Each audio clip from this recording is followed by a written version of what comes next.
వివాహాల వయసు వచ్చినప్పుడు కూడా చాలామంది అమ్మాయి ఎర్రగా ఉందా, అబ్బాయి ఎర్రగా ఉన్నాడా, ఈ లుక్స్కే ప్రాధాన్యత.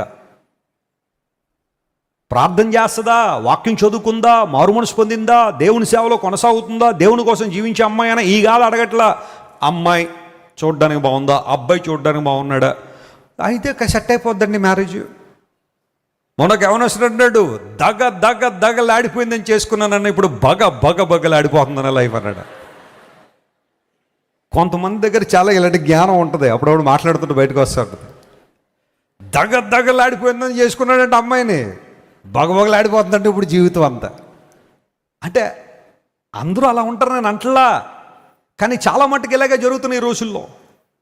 చూడలా మీరు న్యూస్లో, చూడలా ఈ వారంలో బర్త్డే సెలబ్రేషన్ చెప్పి ఎక్కడికో క్లిఫ్ దగ్గర తీసుకెళ్తే తోసేసిందంట ఆ అబ్బాయిని. ఎంత దారుణం అండి.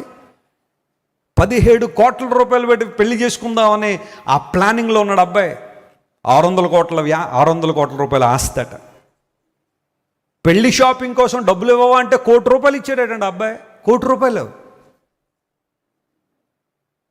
అంతగా ప్రేమిస్తున్న యవనస్తుణ్ణి తీసుకెళ్ళి క్లిఫ్ దగ్గర తీసుకెళ్ళి తోసేసిందట. అంతకుముందు ఒకసారి తోసిందట.